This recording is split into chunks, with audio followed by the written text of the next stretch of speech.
آج وہ کسی دولہے کی طرح تیار ہوا تھا، لیکن وہ بھلے کتنا ہی تیار ہو جاتا، مجھے پتا تھا کہ وہ ایک جنزادہ ہے جو زبردستی ایک آدم زادی سے شادی کرنا چاہتا ہے۔ پھر انہوں نے ایک تھالی میں 3 مختلف قسم کے پھل رکھے اور ان پھلوں کو مجھے کھانے کے لیے کہا۔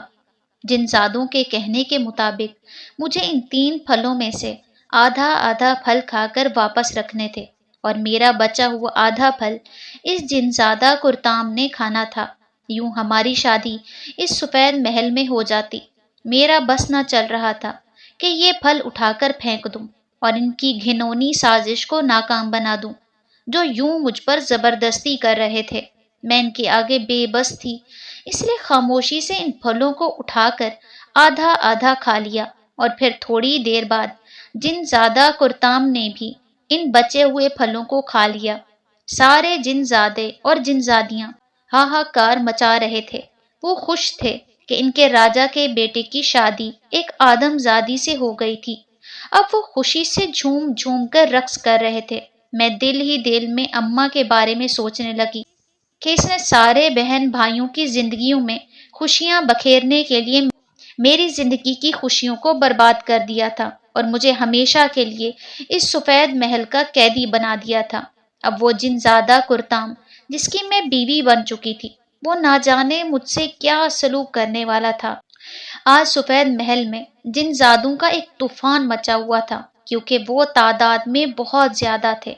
میں اس پورے محل کو دیکھنے لگی، کہیں سے تو مجھے رہائی کا کوئی راستہ نظر آ جائے۔ جنزادے نے زبردستی مجھ سے شادی کی تھی۔ جب میں نے اس کا لایا ہوا کھانا کھانے سے انکار کر دیا تو وہ مجھے زبردستی کھلانے لگا۔ پھر میں یہیں روتے روتے اس خوابگاہ میں چلی گئی۔ میں سوچ بھی نہیں سکتی تھی کہ اب یہی سفید محل میرا ٹھکانہ بن گیا تھا۔ میرا تھکن سے برا حال تھا، اس لیے میں جلدی ہی نیند کی آغوش میں چلی گئی۔ میں گہری نیند میں تھی جب مجھے محسوس ہوا جیسے کوئی میرے چہرے کو چھو رہا ہو۔ میں ہڑبڑا کر اٹھ بیٹھی۔ وہ جنزادہ کرتام تھا جو میرے نہایت قریب بیٹھا ہوا تھا۔ میں خوف سے پیچھے ہٹی اور کونے میں جا کر کھڑی ہو گئی۔ جنزادہ مجھے ناراضگی سے دیکھنے لگا، پھر مجھ سے کہنے لگا، ہم دونوں میاں بیوی ہیں، اب تمہارا یوں مجھ سے ڈرنا مجھے غصہ دلا رہا ہے۔ پھر میں اس کی منت کرنے لگی، میں ایک آدم زادی ہوں، تم جنات کی مخلوق سے ہو، میرا اور تمہارا رشتہ کبھی نہیں جڑ سکتا، میں اپنی دنیا میں واپس جانا چاہتی ہوں۔ وہ جنزادہ میری بات سن کر غصے میں آ گیا اور مجھے کہنے لگا، نہیں، میں ایک آدم زادی سے شادی کرنا چاہتا تھا، اب تمہیں میرا بچہ پیدا کرنا ہوگا۔ میں ایک حسین سا بچہ چاہتا ہوں جو دکھنے میں بالکل تمہارے جیسا ہو۔ میں تمہیں 1 دن کا وقت دیتا ہوں تاکہ تم اپنا ذہن بنا لو۔ اب اس خوابگاہ میں اکیلی تھی، مجھے پوری رات نیند نہ آئی۔ میں سوچ سوچ کر پریشان ہوتی رہی کہ آخر یہ سب میرے ساتھ کیا کرنے والے ہیں۔ پھر دوسرے دن 2 جنزادیاں میرے پاس آئیں۔ وہ زبردستی میرے پیٹ پر کپڑا باندھنے لگی۔ جب میں نے ان سے پوچھا کہ تم لوگ یہ کیا کر رہی ہو تو وہ مجھ سے کہنے لگی، اس کپڑے پر جنزادہ نے ایک خاص عمل کیا ہے، جب تم یہ کپڑا اپنے پیٹ پر باندھ لو گی تو اس عمل کی طاقت سے تمہارے پیٹ میں ایک جن کا بچہ جنم لے گا جو تمہارے جیسا خوبصورت ہوگا۔ وہ میرے ساتھ پاگلوں والی باتیں کر رہی تھی۔ میں سوچ بھی نہیں سکتی تھی کہ اس کپڑے کے باندھنے کی وجہ سے کیا میں حاملہ لڑکی بن جاؤں گی۔ جیسے ہی جنزادیوں نے میرے پیٹ پر کپڑا باندھا تو مجھے بے چینی سی ہونے لگی۔ پوری رات نہ سونے کی وجہ سے مجھے اب نیند آ رہی تھی، اسی لیے میں نیند کی آغوش میں چلی گئی۔ جب میری آنکھ کھلی تو میں نے خود کو ایک عجیب سی کیفیت میں پایا، نہ جانے کتنے دن تک سوتی رہی تھی، اور اب میری آنکھ کھلی تو میں نے اپنے پیٹ کی طرف دیکھا جو حد سے زیادہ بڑا ہوا تھا۔ خوف کے مارے میرے حلق سے آواز نہیں نکل رہی تھی۔ میں مشکل سے چلتی ہوئی دروازے تک آئی اور پھر سیڑھیوں سے اترتی نیچے چلی گئی۔ مجھے حیرت ہو رہی تھی کہ اس سفید محل میں کوئی بھی نظر نہیں آ رہا تھا۔ جب میں نے اس محل کے کھلے ہوئے دروازے کو دیکھا جہاں پر ہمیشہ پہرے دار کھڑا رہتا تھا، لیکن آج وہاں کوئی بھی نہ کھڑا تھا، میں خوش ہو گئی اور جلدی سے دروازے سے باہر نکل آئی۔ اب میں ایک بھیانک جنگل میں کھڑی تھی جو بالکل سنسان تھا۔ اس جنگل میں جگہ جگہ جھاڑیاں تھیں، وہاں پر راستہ بھی نہ تھا جہاں سے میں گزر کر آگے جا سکتی۔ میں نے اپنے چاروں طرف نظریں گھما کر دیکھا۔ دور پہاڑی پر مجھے ایک چھوٹا سا غار نظر آ رہا تھا۔ میں جلدی سے وہاں پہنچنا چاہتی تھی۔ بامشکل تیز تیز قدموں سے چلتے میں اس اونچے پہاڑ پر بنے غار کے پاس پہنچ گئی۔ جیسے ہی میں غار میں داخل ہوئی تو میں نے دیکھا وہاں پر ایک بوڑھی عورت سر پر کالی چادر اوڑھے منہ چھپا کر بیٹھی تھی۔ وہ زور زور سے ہل ہل کر کوئی عمل کر رہی تھی۔ میں اس بوڑھی عورت کے پاس گئی اور اسے کہنے لگی، اماں، خدا کے لیے میری مدد کرو، مجھے اس پریشانی سے دور کرو۔ یہ دیکھو، میرے پیٹ میں ایک جن کا بچہ ہے، میں اسے ہرگز پیدا نہیں کرنا چاہتی کیونکہ میں ایک انسانی لڑکی ہوں۔ اس عورت نے ہلنا بند کر دیا تھا، لیکن اس نے اپنا چہرہ نہ دکھایا تھا، بلکہ وہ ایسے ہی چادر میں منہ چھپا کر بیٹھی رہی۔ پھر مجھ سے کہنے لگی، تم ٹھیک وقت پر میرے پاس آئی ہو، مجھے اپنے عمل کرنے کے لیے ایک بچے کی ضرورت تھی۔ اچھا ہوا تم میرے پاس آ گئی، اب تم سے یہ بچہ میں لے لوں گی۔ میں ڈر کر دور ہٹی تھی۔ میں تو اس بوڑھی عورت کے پاس مدد مانگنے آئی تھی، وہ الٹا میرے پیچھے پڑ گئی تھی کہ اسے یہ بچہ چاہیے۔ پھر اس نے اپنا چہرہ اس کالی چادر میں سے نکالا تو وہ بڑھیا نہیں بلکہ خوفناک چڑیل تھی جو بڑے بڑے دانت نکال کر مجھے دیکھ کر ہنس رہی تھی۔ نہ جانے میرے اندر اتنی طاقت کہاں سے آ گئی، میں نے اسے زوردار دھکا دیا اور اس غار سے بھاگتی ہوئی باہر نکل آئی۔ اب میں تیز تیز قدموں سے چلتی ہوئی وہاں سے دور بھاگنا چاہتی تھی تاکہ اس چڑیل سے اپنا پیچھا چھڑا لوں۔ میں نے خوف کے مارے پیچھے مڑ کر دیکھا تو وہ چڑیل اس غار کے دروازے پر کھڑی تھی جو مجھے اشارے سے اندر بلا رہی تھی، مگر میں نہ رکی۔ شاید وہ اس غار سے نکل نہیں سکتی تھی۔ ایسی حالت میں بھاگنے کی وجہ سے میری طبیعت بہت خراب ہو رہی تھی، بھوک سے میرا برا حال ہو رہا تھا۔ شاید میں زیادہ کھانے پینے لگی تھی، اس کی وجہ سے مجھے بار بار بھوک لگتی تھی۔ تبھی مجھے سامنے ایک پیڑ نظر آیا جس کے اوپر نہایت خوبصورت پھل لگے تھے جو بہت میٹھے لگ رہے تھے۔ میں انہیں للچاتی ہوئی نظروں سے دیکھنے لگی۔ اس سے پہلے کہ میں ان پھلوں کو توڑ کر کھاتی، اچانک بہت سارا دھواں میرے سامنے اکٹھا ہو گیا اور اس میں سے جن زادہ کرتام باہر آیا۔ اس نے میرے ہاتھ میں موجود پھل کو چھین کر دور پھینک دیا۔ پھر مجھ سے کہنے لگا کہ اگر تم یہ پھل کھا لیتی تو تم دوبارہ اس چڑیل کے پاس پہنچ جاتی۔ چلو، سفید محل میں واپس چلو۔ اب وہ میرا ہاتھ پکڑ کر مجھے کھینچتا ہوا اس محل میں واپس لے کر جا رہا تھا جہاں سے میں بامشکل جان بچا کر اس جنگل میں بھاگ کر آئی تھی۔ اب میں اس محل میں واپس آئی تو میں نے دیکھا کہ وہ سارے جنزادے اور جنزادیاں ادھر ادھر گھوم پھر رہی تھی۔ میں حیران تھی کہ کچھ دیر تک تو اس محل میں کوئی بھی نہ تھا، اب یہ سارے کہاں سے آ گئے تھے؟ پھر مجھے جنزادہ کرتام کہنے لگا، ہماری دوسرے قبیلے والے جنات سے لڑائی ہو گئی تھی جس کی وجہ سے ہمیں اس محل سے جانا پڑا۔ تمہیں ہم 3 مہینے کے لیے سلا کر چلے گئے تھے تاکہ تم اس محل سے نہ بھاگ سکو۔ ہم جیسے ہی واپس آئے تو ہم نے تمہیں اس محل سے غائب دیکھا۔ اچھا ہوا تم مجھے مل گئی، ورنہ تم میرے بچے کو نقصان پہنچا دیتی۔ یوں میں ایک بار پھر سے اس سفید محل کی قید میں آ گئی تھی۔ میں حیران تھی کہ انہوں نے مجھ پر ایسا کیا عمل کیا تھا جس کی وجہ سے میں 3 مہینے تک سوتی رہی۔ پھر میں اس خواب گاہ میں چلی گئی۔ میں رو رو کر یہ سوچنے لگی کہ اب ساری زندگی میرے ساتھ یہی تماشا چلتا رہے گا اور میں یوں ہی اس محل اور جنگل میں بھٹکتی رہوں گی۔ میں کب سو گئی مجھے پتہ ہی نہ چلا۔ جب میری آنکھ کھلی تو میرے سرہانے بہت سی جنزادیاں کھڑی تھیں، وہ زور زور سے کوئی عمل کر رہی تھیں۔ میں نیم بے ہوشی کی کیفیت میں انہیں دیکھتی رہی۔ پھر میرے کانوں میں ایک چھوٹے بچے کی رونے کی آوازیں آنے لگی۔ میں نے اپنے برابر میں دیکھا تو حیران رہ گئی کیونکہ میرے ساتھ ایک خوبصورت بچہ لیٹا ہوا تھا جو دکھنے میں بڑا تھا۔ میں اسے دیکھ کر حیران تھی۔ پھر میں نے اپنے پیٹ کی طرف دیکھا تو وہ نہایت چھوٹا محسوس ہوا۔ اس کا مطلب تھا کہ یہ بچہ میں نے ہی جنم دیا تھا، لیکن مجھے کوئی تکلیف نہ ہوئی تھی۔ تو پھر یہ بچہ کیسے پیدا ہو گیا تھا؟ میں خوف زدہ نظروں سے ہر طرف دیکھ رہی تھی۔ جب میں اس خواب گاہ سے باہر آئی تو میں نے دیکھا کہ سفید محل میں سارے جن زادے اور جن زادیاں جشن منا رہے تھے۔ شاید بچہ پیدا ہونے کی خوشی میں وہ نہایت خوش تھے۔ میں نے جن زادے کے بچے کو جنم دیا تھا جو دکھنے میں بہت عجیب لگ رہا تھا۔ مجھ سے اس بچے کی طرف دیکھا بھی نہ جا رہا تھا کیونکہ وہ جن زادہ اپنے مقصد میں کامیاب ہو گیا تھا، اور پھر آخر کار اس نے آدم زادی سے اپنے بچے کو پیدا کروا لیا تھا۔ لیکن شاید اس نے کوئی ایسا عمل کیا تھا جس کی وجہ سے مجھے یہ محسوس تک نہ ہوا کہ میں ماں بن گئی تھی اور میں نے ایک بچہ بھی پیدا کر لیا تھا۔ اب وہ تیزی سے بچہ بڑا ہو رہا تھا۔ صرف 1 مہینے کے اندر اندر وہ بچہ اتنا بڑا ہو گیا کہ میں اسے دیکھ کر حیران ہو رہی تھی۔ اب اس راجا جنات نے سب کو کہہ دیا تھا کہ اس بچے کو آدم زادی کے پاس نہ لایا جائے، کہیں یہ بچہ اس آدم زادی کو اپنی ماں سمجھ کر اس کے پاس زیادہ نہ رہنے لگ جائے۔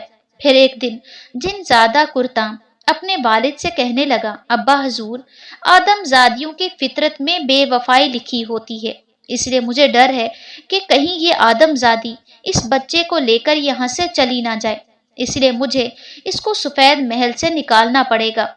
جن زادہ کرتام کی بات سن کر سارے جن زادے اور جن زادیاں اس کی ہاں میں ہاں ملانے لگے، اور پھر انہوں نے مل کر فیصلہ کیا کہ مجھے اس محل میں رہنے کا کوئی حق نہیں ہے، میں ایک نہ ایک دن اس بچے کو لے کر یہاں سے فرار ہو جاؤں گی۔ پھر وہ سب مل کر زور زور سے عمل کرنے لگے اور میرے سامنے سے وہ سفید محل ہمیشہ کے لیے غائب ہو گیا۔ اب میں تنہا اس خوفناک جنگل میں کھڑی تھی جہاں ہر طرف گہرا سناٹا اور بھیانک کالی رات چھائی ہوئی تھی۔ میں نے پیچھے مڑ کر دیکھا تو وہی غار جس میں وہ خوفناک چڑیل رہتی تھی میری نظروں کے سامنے تھی، لیکن میں وہاں نہیں جا سکتی تھی کیونکہ وہ چڑیل بھی مجھ پر کوئی نہ کوئی عمل کر کے مجھ سے اپنا فائدہ حاصل کرنا چاہتی تھی۔ اب میں یوں ہی روتی بھٹکتی اس جنگل میں گھوم رہی تھی اور میں سوچنے لگی کہ آخر اماں نے میرے ساتھ یہ سب کیوں کروایا، آخر مجھے کس بات کی سزا ملی تھی۔ یوں ہی روتے روتے میں ایک پرانے پیڑ کے نیچے بیٹھ گئی۔ اس پیڑ کی شاخیں زمین کو چھو رہی تھی۔ میں دعا کرنے لگی کہ کوئی تو میری مدد کو نظر آ جائے اس خوفناک جنگل میں۔ تبھی وہاں دور ایک سفید چادر پہنے عمر رسیدہ بزرگ وہاں سے گزرتا ہوا مجھے نظر آیا۔ میں بھاگ کر اس کے پاس جانے لگی۔ وہ لاٹھی ٹک ٹک کر کے دھیمے دھیمے چل رہا تھا۔ پھر میں رو رو کر اس بزرگ سے فریاد کرنے لگی کہ بابا جی، خدا کے لیے میری مدد کریں، میں اس جنگل میں اکیلی ہوں، مجھے کوئی راستہ دکھائی نہیں دے رہا، مجھے کوئی راستہ دکھائیں تاکہ میں انسانوں کی بستی میں پہنچ جاؤں۔ اس بزرگ کا پورا وجود لرز رہا تھا، شاید عمر کی وجہ سے کھڑا نہ ہوا جا رہا تھا اس سے۔ پھر وہ مجھ سے کہنے لگا، لڑکی، تم یہاں جنات کے جنگل میں کیا کر رہی ہو؟ میں رو رو کر ان کو اپنی ساری کہانی سنانے لگی جو مجھ پر آج تک بیتی تھی۔ میری کہانی سن کر وہ بزرگ نہایت دکھی ہو گئے اور پھر دکھ سے کہنے لگے، تمہارے ساتھ تو واقعی ظلم ہوا ہے، پہلے تمہاری ماں نے تمہارے ساتھ غلط کیا، پھر ان جنات نے تمہارا فائدہ اٹھانے کے بعد تمہیں اس جنگل میں یوں اکیلا چھوڑ دیا، لیکن تم فکر نہ کرو، میں تمہارا ساتھ ضرور دوں گا، اسی لیے میں اپنا ایک بولنے والا طوطا تمہیں دیتا ہوں جو تمہیں اس جنگل سے نکلنے کا راستہ بتائے گا۔ پھر اس بزرگ نے اپنے کندھے پر لٹکے ہوئے تھیلے میں سے مجھے ایک کالے رنگ کا طوطا نکال کر دیا۔ آج تک میں نے جتنے بھی طوطے دیکھے تھے وہ سب ہرے رنگ کے ہوتے یا پھر رنگ پرنگے۔ کالے رنگ کا یہ عجیب سا طوطا میں نے اپنی زندگی میں پہلی بار دیکھا تھا۔ وہ طوطا لال لال آنکھوں سے میری طرف دیکھ رہا تھا۔ میں نے ڈرتے ڈرتے اس کالے طوطے کو ہاتھ میں پکڑ لیا۔ پھر میں سوچنے لگی، میں نے اس بزرگ کا شکریہ تو ادا کیا ہی نہیں۔ یہ سوچ کر میں پیچھے مڑی تھی، لیکن بزرگ میری آنکھوں کے سامنے سے غائب تھے۔ جیسے جیسے وہ کالا طوطا مجھے راستہ بتاتا گیا ویسے ویسے میں اس جنگل سے نکلتی گئی۔ کبھی وہ مجھے کہتا کہ بائیں طرف مڑ جاؤ تو کبھی کہتا دائیں طرف۔ پھر مجھے دیکھ کر خوشی ہوئی کہ میرے سامنے ایک انسانوں کی بستی نظر آ رہی تھی جہاں پر انسان چلتے پھرتے دکھائی دے رہے تھے۔ جیسے ہی میں اس بستی میں داخل ہوئی تو وہ کالا طوطا پھر سے اڑ کر سامنے درخت پر جا بیٹھا اور میرے دیکھتے ہی دیکھتے وہ دھواں بن کر وہاں سے غائب ہو گیا۔ شاید وہ کوئی جن زادہ تھا جو طوطے کی شکل میں اس بزرگ کے پاس قید تھا۔ میری حالت بہت بری ہو رہی تھی، میرے بال بکھرے ہوئے تھے اور چل چل کر بھوک اور پیاس سے میرا جسم نڈھال ہو رہا تھا۔ میری حالت کسی فقیرنی سے کم نہ تھی۔ تبھی میں نے جھجکتے ہوئے ایک گھر کا دروازہ بجایا تو دروازہ کھولنے والے کو میں دیکھ کر حیران رہ گئی۔ یہ وہی لڑکا تھا جو مجھے اکثر گلی میں کھڑا ہوا نظر آتا۔ جب میں کھڑکی سے دیکھتی تو وہ مجھے غور سے دیکھتا تھا۔ میری حالت ایسی تھی کہ وہ شاید مجھے پہچان نہیں پا رہا تھا، اس لیے مجھے کہنے لگا کیا چاہیے؟ تو میں اس سے کہنے لگی کہ میں فلانی جگہ کی رہنے والی ہوں، غلطی سے بھٹک کر اس بستی میں آ گئی ہوں، آپ مجھے میرے گھر پہنچا سکتے ہیں؟ اب وہ کچھ چونک کر میری طرف غور سے دیکھ رہا تھا، پھر شاید مجھے پہچان گیا تھا۔ مجھے کہنے لگا آپ تو وہی لڑکی ہیں جو اس محلے میں رہتی تھی، میں نے سنا تھا آپ ایک لڑکے کے ساتھ بھاگ گئی تھی۔ میں اس کی بات سن کر رونے لگی اور اس سے کہنے لگی نہیں نہیں، میں بھاگی نہیں تھی بلکہ مجھے جنات اٹھا کر لے گئے تھے۔ اسے میری بات پر یقین نہ آیا، پھر بھی اس نے مجھے اپنے گھر میں بلا لیا۔ اس کے گھر پر ایک بوڑھی عورت تھی جو شاید اس کی ماں تھی۔ پھر وہ اپنی ماں سے کہنے لگا یہ لڑکی بہت برے حالات سے گزر رہی ہے، اس لیے اس کا خیال رکھنا، اس سے کھانے پینے کا پوچھ لینا۔ یوں میں اس نوجوان جس کا نام رضا تھا اس کے گھر پر رہنے لگی۔ اس کے گھر عورتیں آتی جاتی تو رضا کی ماں سے کہتی کہ یہ لڑکی کون ہے جو راتوں رات تمہارے گھر آ گئی، ہمیں تو پتہ ہی نہ چلا۔ رضا کی ماں ان عورتوں سے کہتی یہ لڑکی میری بھتیجی ہے جو کہ ایک گاؤں سے آئی ہے، اس کے ماں باپ مر گئے تھے تو اسی لیے میرے پاس رہ رہی ہے۔ جب میں اپنے ساتھ ہونے والے حالات اور واقعات کو سوچ کر رونے لگتی تو رضا میرے پاس آتا اور مجھے کہتا جو ہونا تھا ہو گیا، اب تم اپنے آنے والی زندگی کے بارے میں سوچو۔ جہاں تم رہتی تھی وہاں میرے ماموں کا گھر تھا، میں اکثر وہاں آ جایا کرتا تھا۔ ایک دن میں نے تمہیں کھڑکی پر کھڑے دیکھا تو مجھے تم سے محبت ہو گئی، لیکن چند دن نظر آنے کے بعد تم دوبارہ نظر نہ آئی۔ جب میں نے اپنی ماں سے تمہارا ذکر کیا تو وہ مجھ سے کہنے لگی کہ وہ لڑکی تو اپنے گھر سے بھاگ گئی ہے، اس کی ماں کا کہنا تھا کہ وہ شاید کسی کے پیار میں پڑ گئی تھی۔ جب میں نے رضا کے منہ سے ایسی باتیں سنی تو میں رونے لگی۔ میں سوچنے لگی کہ میں نے تو کبھی کسی لڑکے کے بارے میں سوچا تک نہیں تھا، تو پھر کیسے ان لوگوں نے کہہ دیا کہ میں کسی لڑکے سے پیار کرتی تھی۔ پھر کچھ دنوں بعد رضا نے اپنی ماں سے کہہ کر مجھ سے شادی کر لی۔ میں حیران تھی کہ اس نے سب کچھ جانتے ہوئے بھی مجھ سے شادی کر لی تھی اور وہ ہر طرح سے میرا خیال رکھتا۔ وہ اتنا امیر نہ تھا لیکن ہمارا گزر بسر اچھے سے ہوتا تھا اور میں اس کے ساتھ نہایت خوش تھی۔ پھر ایک دن وہ مجھ سے کہنے لگا کہ تم اپنی ماں سے ملنا چاہتی ہو۔ میں دل ہی دل میں ان سے سخت ناراض تھی، لیکن پھر بھی میں ان سے مل کر پوچھنا چاہتی تھی کہ آخر انہوں نے میرے ساتھ ایسا کیوں کیا اور مجھے ان جنات کے حوالے کر کے لوگوں کو میرے بارے میں غلط کیوں بتایا۔ پھر میں اچھے سے تیار ہوئی کیونکہ میں اپنی ماں کو دکھانا چاہتی تھی کہ انہوں نے میرے ساتھ غلط کیا تھا، لیکن میں پھر بھی اپنے شوہر کے ساتھ ہنسی خوشی زندگی گزار رہی تھی۔ جب میں نے خوبصورت لباس زیب تن کیا تو رضا میرے پاس آ کر میری تعریفیں کرنے لگا۔ میں اس کی تعریفیں سن کر شرما گئی تھی۔ پھر ہم دونوں اسی علاقے میں چلے گئے جہاں پر میرا گھر تھا۔ اگرچہ میں اتنے سالوں بعد یہاں آئی تھی لیکن پھر بھی گلی کو پہچان گئی تھی۔ جیسے ہی میں اپنے گھر میں داخل ہوئی تو سامنے میری ماں کھڑی تھی اور میری چھوٹی بہن بھی جو اب جوان ہو چکی تھی۔ اماں مجھے اپنے سامنے دیکھ کر حیران تھی، پھر انہوں نے مجھے گلے لگا لیا اور رونے لگی۔ جب میں نے ان سے یہ سب پوچھا تو وہ روتے ہوئے مجھ سے کہنے لگی بیٹا میں مجبور ہو گئی تھی، مجھے ڈھیر سارے بچوں کو پالنا تھا، تمہارے باپ کے مرنے کے بعد ہم بالکل بے آسرا ہو گئے تھے، اس لیے مجبوراً تم سب کو پالنے کے بدلے میں نے جنات کے ساتھ یہ سودا کیا تھا۔ ان کے مجھ پر احسانات تھے تو بدلے میں وہ بھی مجھ سے میری سب سے خوبصورت بیٹی مانگ رہے تھے۔ میں سمجھ گئی کہ اماں حالات کے آگے مجبور تھی اور انہوں نے ایک ماں کی طرح سوچا تھا، لیکن شاید مجھ پر زندگی مہربان تھی جس کی وجہ سے مجھے کوئی زیادہ نقصان نہ اٹھانا پڑا تھا۔ لیکن پھر بھی جنات کے سفید محل کی یادیں ہمیشہ میرے ذہن میں رہ کر مجھے ڈراتی رہیں گی۔ میں نے اپنی ماں کو معاف کر دیا تھا کیونکہ میں سمجھ گئی تھی کہ وہ حالات سے مجبور تھی۔